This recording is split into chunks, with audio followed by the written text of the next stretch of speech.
사도 바울은 기독교의 신학을 가장 널리 쉽게 정립한 사도가 아닙니까? 사도 바울이 기독교의 가르침을 교리와 윤리로 분류했습니다. 교리라 함은 독트린, 무엇을 믿을 것이냐, 하나님의 구원의 계획, 방법, 십자가의 도, 예수님의 은혜, 이것을 교리라고 하고, 윤리라 함은 그러므로 우리가 어떻게 행할 것이냐, 어떻게 살 것이냐, 서로 사랑하고 용서하고 인내하고 선을 행하고, 이처럼 교리와 윤리로 나눈 것은 바울이 대놓고 그렇게 한 것이라기보다는 가르치기 위한 도구로서, 서술의 장르로서 이해를 돕기 위해 그 순서로 말을 한 것입니다. 그리고 그렇게 분류하는 것이 합리적입니다. 왜냐하면 사람이 구원을 받는 것은 윤리로 구원을 받는 게 아니고 교리로 구원을 받는 것이기 때문입니다.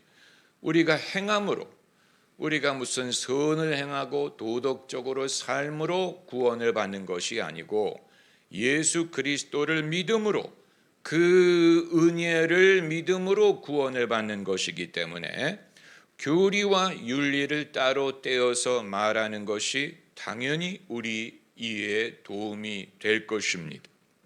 복음주의가 이 전통을 이어받아서 기독교의 교리를 중점적으로 가르쳤습니다. 여기에는 어느 정도 교회사에 대한 지식이 필요합니다.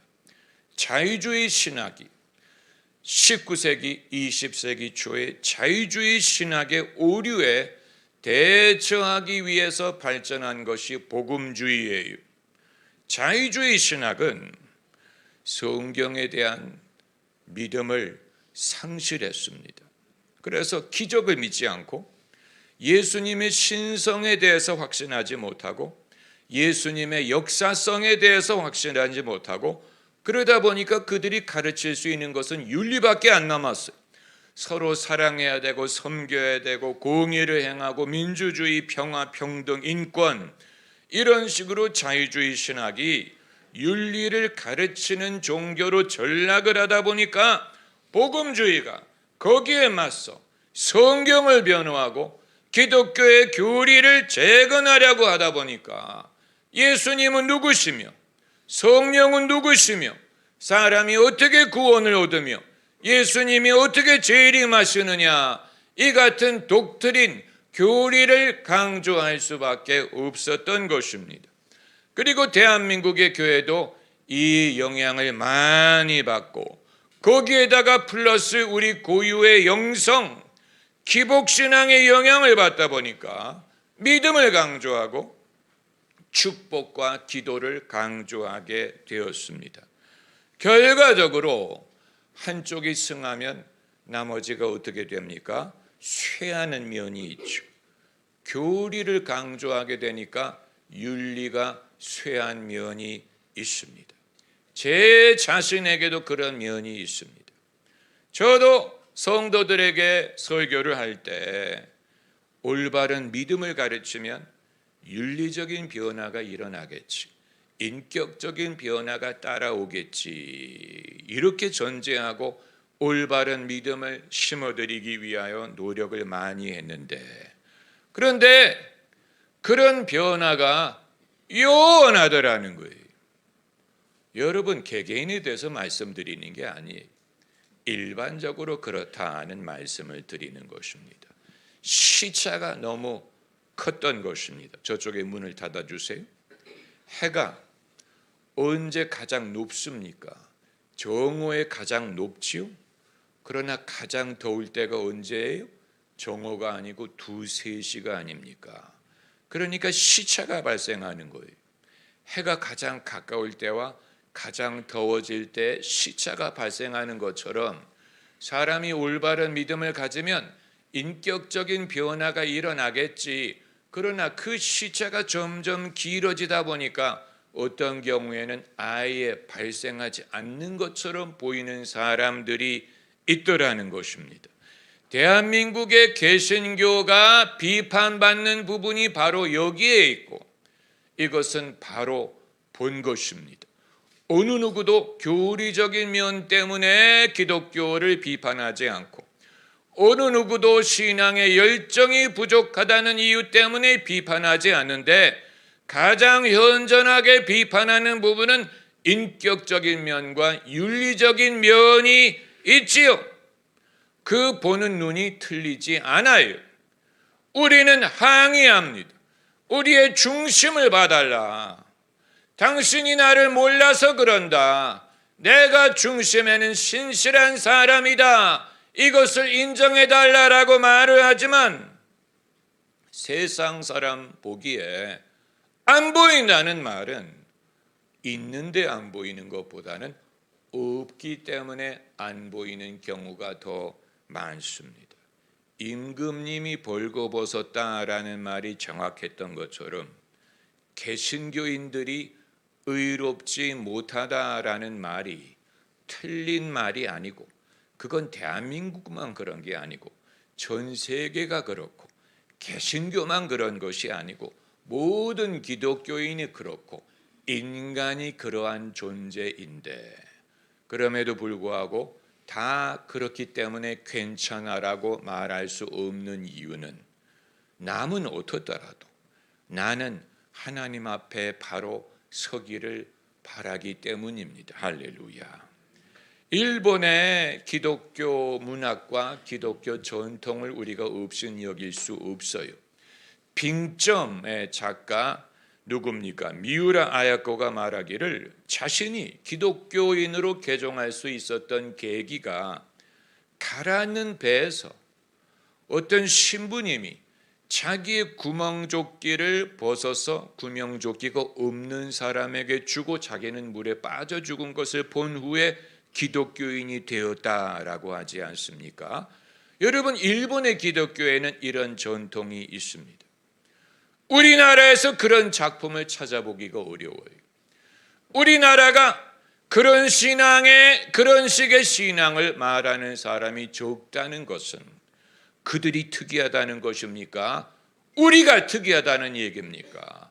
어느 것이 올바른 기독교의 이해입니까? 그러니까 그들은 제대로 본 것인데, 우리는 그것보다는 아무개가 기도해서, 새벽에 기도해서 아이가 서울대 들어갔다, 여기에 더 영향을 받는 면이 있는 거예요. 우리는 누가 40일 기도해서 응답을 받았다, 나도 믿어야지, 나도 기도해야지 라고 생각할지언정, 누가 구명조끼를 없는 사람에게 주었다, 이것으로 감명받는 사람이 적다는 사실이 우리에게 엄청나게 많은 것을 시사하는 것입니다. 제대로 된 믿음, 그리스도를 닮는 믿음에 대하여 우리에게 어필하는 것은 병이 나았다느니, 응답을 받았다느니, 이런 면에서 더 감명을 받고 증거를 찾으려고 하고, 그게 제일이야, 그럼 나도 믿을 것이야 라고 생각을 하는 것은 쉬운데, 그러나 예수님을 믿어서 어떤 인간의 변화가 일어났느냐에서 의미를 찾으려고 하지 않는다는 것은 우리의 생각과 신앙이 심하게 굴절되었다는 사실을 보여주는 것이고, 우리 모두가 회개해야 되는 부분이 여기 있다는 것을 보여주는 것입니다. 적어도 예수님을 닮으려고 하는 사람이라면. 왜냐하면 예수님은 윤리와 교리를 나눠서 말씀하지 않았기 때문이에요.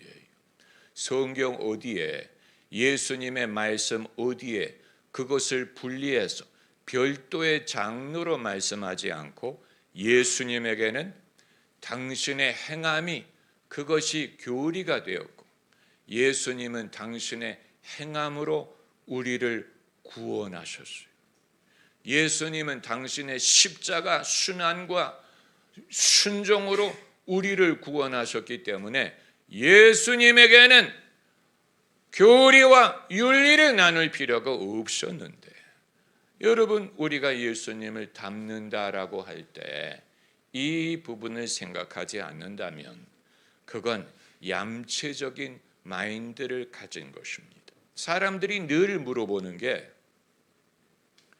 천국에 가려면 행해야 됩니까? 라는 질문이에요. 모든 것을 천국으로 결부시키려는 경향이 있어요.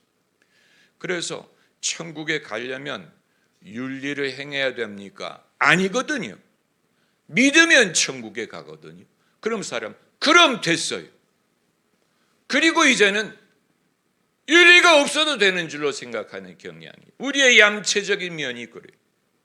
천국에 가기 위해 핵심적인 것, 그건 됐어요. 그럼 나는 믿을 거야. 그리고 그 이외에 대해서는 이제 별로 있으면 좋지만 있어야만 되는 것이 아닌 식으로 생각하려는 경향이 우리에게 있는데, 여러분, 천국에 가기 위해서만 예수님을 믿을 것입니까? 그러면 그 전까지는 뭘 할 겁니까? 그 전까지는 예수님을 믿는 것이 소용이 없다면 지금 못하러 교회를 다니세요? 죽을 때까지 기다렸다가 그때 믿으면 되지. 그래도 천국에 갈 거니까. 그렇잖아요.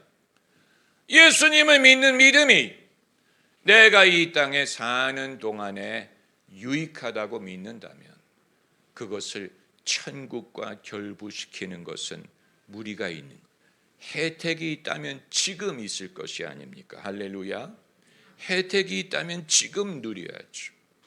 내가 천국에 가는 것만으로 혜택을 누릴 수 있는 것이 아닙니다. 그러므로 우리는 기독교의 윤리라는, 제가 언어의 부족으로 인해서 이런 식으로 나누는 것 자체가 사실은 오해가 있는 거예요.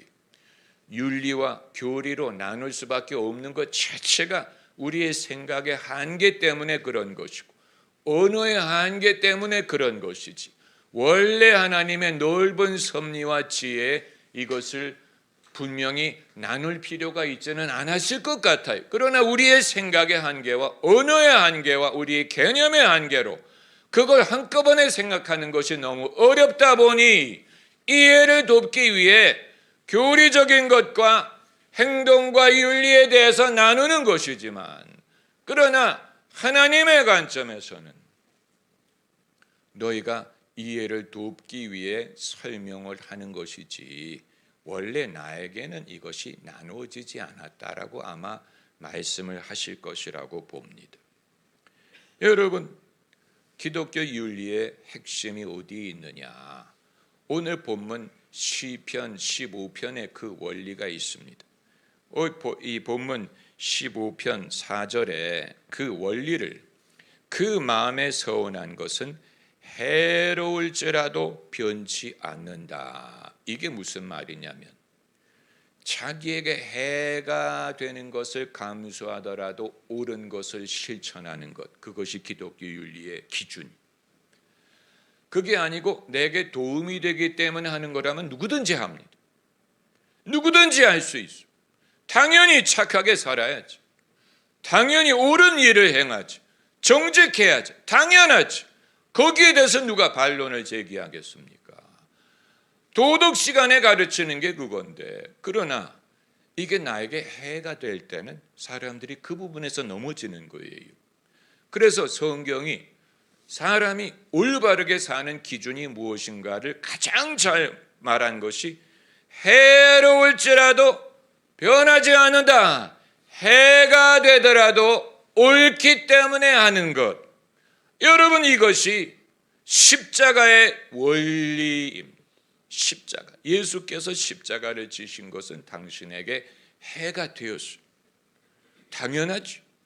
그런데 예수님이 그것을 하신 것처럼 너희도 내 주를 가까이 하게 하면 십자가 짐 같은 고생이나, 이 말을 우리가 고생이라는 말을 약간 좀 무슨 이런 식으로 생각을 하다 보니까 그게 무슨 말인지를 잘 못 알아듣는데, 해가 되더라도 받아들인다는 뜻입니다. 이게 분명히 나에게 손해야.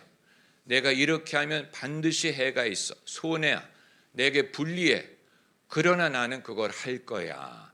이게 십자가의 원리입니다. 할렐루야.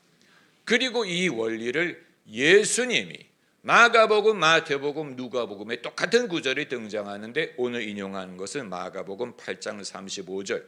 누구든지 제 목숨을 구원하고자 하면 잃고 나와 복음을 위하여 잃으면 구원하리라. 이 구절이 예수님이 원리를 십자가에 빗대서 말씀하신 것입니다. 이건 역설적인 거예요. 역설적인 것입니다. 자기의 목숨을 구원하고자 하는 자는 잃으다. 반대로 나와 복음을 위하여 잃으면 구원한다. 역설적인 것이 아닙니까? 그러니까 잃는 것으로 끝나지 않고 잃으면 하나님이 그것을 구해 주시고, 반대로 내가 내 힘으로 구원하려고 하면 도리어 잃어버린다. 우리가 이미 경험을 해봤기 때문에 이해할 것입니다. 그리고 경험을 해보면 그것만큼 빨리 이해되는 면이 없어요. 만약에 이 원리를 배제하고 다른 것으로 어떻게 하면 더 생명을 얻을까?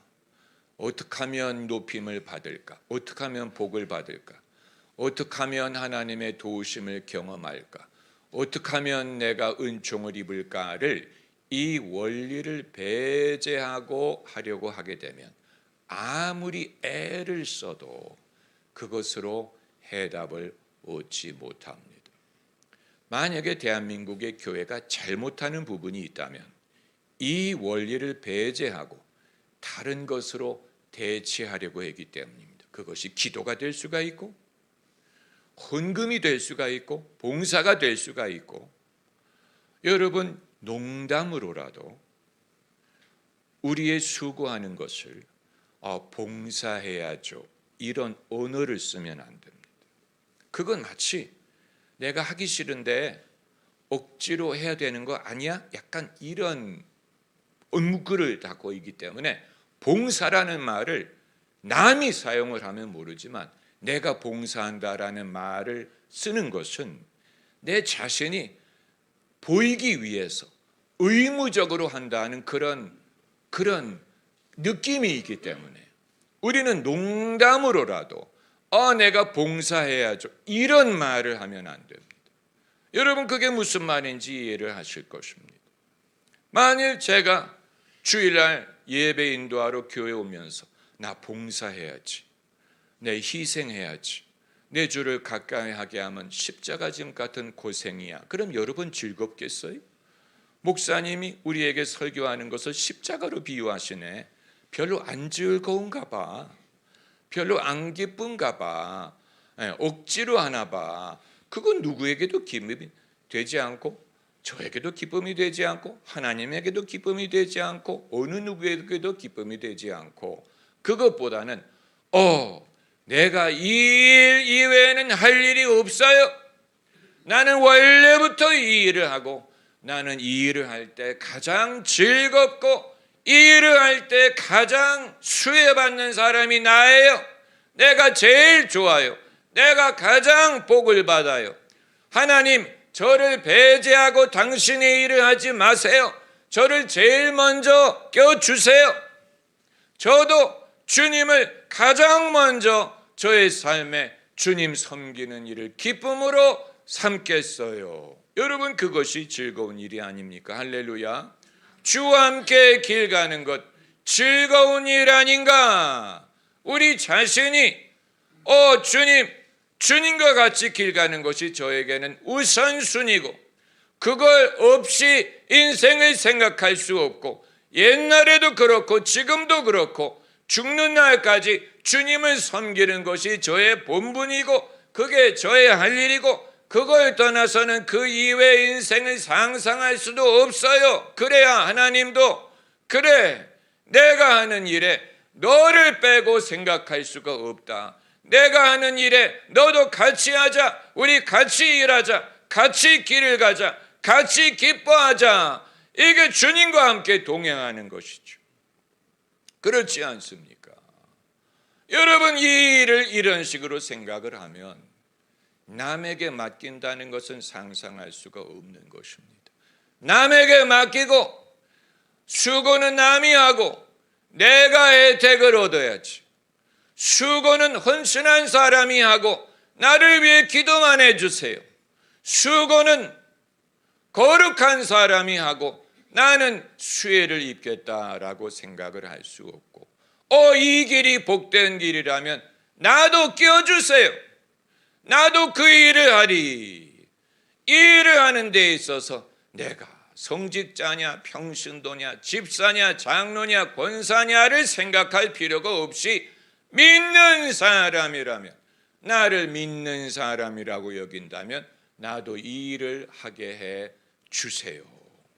여러분, 이것이 옳지 않습니까? 루디아가 한 말이 그 말이에요. 루디아가 새신자인데 믿고 나서 루디아가 바울에게 한 말이, 나를 믿는 자로 여긴다면 내 집에 유하십시오. 그렇게 하여 루디아의 집이 빌립보 교회가 탄생한 장소가 된 것입니다. 다른 요구를 달지 않고 단서를 달지 않고 길게 기다리지 않고 나를 믿는 자로 여긴다면, 믿는 자라면 당연히 할 수 있는 일이에요. 기다려야 되는 것도 아니고 누가 나에게 직분을 줄 때까지 기다리는 것이 아니고, 왜 많은 사람들이 대한민국 교회에 직분을 받기 위해 그렇게 애를 쓰는지 도대체 알 수가 없지만, 직분을 받으면 무엇이 달라질 것으로 생각을 합니까? 직분을 받은 후에 내가 어떤 다른 봉사를 하리라고 생각을 하는 것입니까? 봉사할 의향이 있다면 지금 하면 되는 것 아닙니까? 직분과 상관이 없이 할 수 있는 것 아닙니까? 할 의향이 있다면 누가 직분을 줘야 하는 것이 아니지요. 만약에 내 뜻이 복음을 전하는 것이라면 굳이 목사 안수를 받을 때까지 기다릴 필요가 없는 것 아닙니까? 굳이 신학교 교육을 받아야 할 수 있는 게 아니지 않습니까? 내 뜻이 복음을 전하고 말씀을 가르치는 것이라면 누가 나를 교회 청빙을 해줘야 비로소 할 수 있는 것이 아니고, 길거리에 애들을 데려다가 가르치면서 시작하면 되는 것이 아닙니까? 직장에 점심시간에 동료들에게 성경 같이 읽으면서 시작하면 되는 것 아닙니까? 어디서든 할 수 있고 지금 할 수 있지. 직분이 필요 없고 누가 멍석을 깔아줘야 되는 게 아니에요. 만약에 내 사명이 가슴 아픈 사람, 마음 아픈 사람을 위해 기도하고 위로하는 일이라면 길에서 시작하면 되고, 동창 모임에 가서 하면 되고, 친구 만나서 하면 되고, 가족들 모이는 데에서 옳게 신우이에게 기도해주고 같이 울고 그러면 되는 것 아닙니까? 누가 멍석을 깔아줘야 됩니까? 누가 전도사로 임명을 해줘야 됩니까? 신학을 공부해야 그게 가능해지는 것입니까? 아니지요. 나를 믿는 사람으로 여긴다면, 내 자신이 나를 믿는 사람으로 여긴다면 기다릴 필요가 없죠. 뭐를 기다리는 거예요? 누구를 기다리고 무슨 조건을 기다립니까? 나를 믿는 사람으로 스스로 여긴다면, 할 의향이 있다면 하면 돼요. 어디서든 하면 됩니다. 길에 가는 사람에게 복음을 전하든, 항상 마주치지만 계면적어서 인사를 하지 못하는 사람이 하나둘입니까? 우리가 마주치는 사람들 수십 번 마주쳤는데 계면적기 때문에 말을 트지 못했죠. 한국 문화가 그래서 그래요. 그러나 천국 문화는 그렇지 않습니다. 안녕하시냐고 우리가 늘 마주치는데 계면적어서 인사를 못 들은 저는 몇 동 몇 호에 사는 아무개입니다. 이런 식으로 시작하면 누가 반대하겠습니까? 좋아하죠. 본인도 계면적어서 말을 열지 못했는데. 여러분, 천국을 쉐어하는 길이 그렇게 어렵거나 그렇게 추상적이지 않고, 예수님이 하신 방법을 보면 길에 가다가 소경을 마주치고, 길에 가다가 나인성 과부가 우는 것을 보고, 길에 가다가 12에 혈루병 걸렸던 여인이 옷에 손을 대고, 길에 가다가 바디메오를 만나고 우물가에서 여자와 대화를 하고 그러면서 하나님의 나라를 가르친 것을 보면 누가 예수님에게 멍석을 깔아주어서 한 게 아니고 예수께서는 하나님의 나라를 하나님을 필요로 하는 사람들이 사방에 있다는 것을 알고 계셨어요. 할렐루야. 성령의 은사가 그런 목적을 위해 있는 것이지 성령의 은사를 받았더라도 벽장에다 두고 냉장고 안에 넣는 냉동실에 넣어 놓을 것입니까? 멍석을 깔아주면 그때 가서 써야지. 그런 날은 오지 않습니다. 목사님은 멍석 깔아주잖아요. 목사님은 주일 예배가 있잖아요. 그렇기 때문에 저를 본받지 말고 여러분이 길을 찾아야 돼. 목사가 제일 쉬워요. 멍석을 깔아주니까. 그러나 이렇게만 하는 것이 아니고 여러분 성령이 감동하시는 것을 쫓을 수만 있다면 우리가 성령의 감동을 느끼고 순종할 수만 있다면 우리가 생각하는 것보다 하나님은 훨씬 더 사랑이 많고 하나님은 훨씬 더 가능성을 보여주시는데 내 자신의 한계 때문에 그것이 느껴지지 않고 실감하지 못하는 경우가 더 많습니다. 그건 우리의 한계 때문에 그런 것입니다. 우리의 마음이 차갑고 우리의 생각이 냉랭하기 때문에 그걸 실감하지 않고 동의하지 않고 선뜻 마음을 열지 않는 것이지, 만약에 우리가 조금이라도 거기에 쫓을 의향이 있다면 오 하나님의 나라는 이미 임하였네, 이미 임하고 있네, 열린 천국문 많은 사람들이 준비되었네, 신부가 준비되었네. 할렐루야 할렐루야. 혼인잔치와 신부가 준비되었네. 준비된 신부들이 사방에 많아요. 우리의 마음이 냉정하기 때문에 그게 느껴지지 않고 무관심하게 느끼는 것뿐입니다. 무관심. 영적 무관심이라는 것이 이처럼 무서운 것입니다. 그러므로 주님이 이 한마디로 천국의 윤리의 원칙을 설명하셨는데 자기 목숨을 구하려고 하는 자는 잃어버려. 반대로 나와 복음을 위하여 잃으면 구원하리라. 여러분 이 원리를 겪어봐야 깨달을 수 있습니다. 목사님은 경험하셨어요? 저도 원하는 만큼 많이 경험하지 못한 이유는 제 자신을 부인하는 것이 항상 쉽지 않기 때문에 그런 것입니다. 제가 17살 때 예수 그리스도를 믿고 주의 종이 되리라고 마음에 다짐을 했어요. 누구의 영향을 받아서 그런 게 아니고 이제 난 앞으로 복음 전하는 일을 할 거야. 나는 이제 예수 그리스도에 속한 사람이야.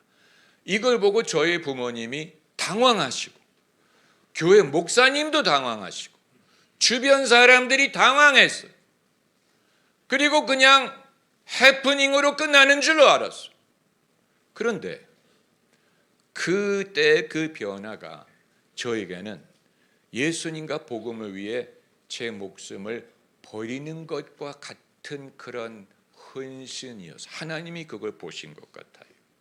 그래서 저는 그때는 뭘 바라고 무슨 결과가 있으리라고 생각하지 않았는데 그 이후로 저의 대학교 진학이 술술 풀리기 시작하면서 제가 노력하지 않아도 길이 열리고 쉽게 이루어져서 부모님도 기뻐하시고 목사님도 기뻐하시고 저도 기뻐하는 것을 경험을 했어요. 이게 되돌아보면 제가 제 목숨을 구원하려고 할 때는 잃어버리지만 주님과 복음을 위해 내가 버릴 거야, 내가 이걸 이렇게 할 거야 라고 했을 때 하나님이 그걸 보시고 기뻐하시고 그리고 생명을 구원해 주신 것이라고 믿습니다. 그리고 대학교 3학년 때 이민 간 지 8년 만에 서울에 오지 않았겠습니까? 얼마나 할 일도 많고 만날 사람도 많고 한국에 왔는데 종이 울리네, 꽃이 피네, 새들의 노래 서울에 왔는데, 그런데 토론토 교회에 오래 비워둘 수가 없어서 열흘 만에 돌아갔어요. 열흘 만에 돌아갔는데 하나님이 그것을 기뻐하셨던 것 같아요. 그래서 보고 싶었던 친구를 길에서 마주치고 공항에서 마주치고, 그리고 만나는 사람마다 저를 좋아하고, 돌아가서 여름 수련회를 인도했더니 성령이 뜨겁게 역사하시고 일들이 풀리는 것을 경험했어요. 아주 독특한 경험이었어요. 그래서 저는 이게 주님과 복음을 위해 내 생명을 버리려고 했더니 오히려 구원하게 해주시는 하나님의 은총이었구나.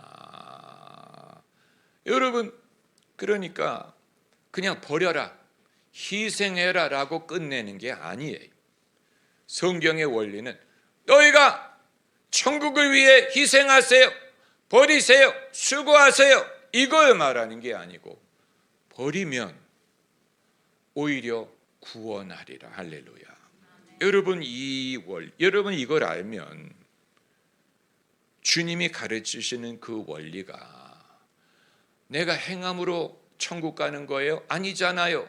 이렇게 질문해서는 답을 얻을 수 없지만, 내가 그것을 착한 마음으로 실천하면 당장 이 세상에 사는 동안에 얼마만큼 하나님이 우리를 신원하시고 우리 길을 열어주시고 기뻐하시는 것을 경험할 수 있습니다. 이건 더 이상 그냥 윤리의 실천으로 끝나는 게 아니고, 이걸 우리가 기쁜 마음으로 따랐을 때 우리에게 주시는 혜택의 차원인 것입니다.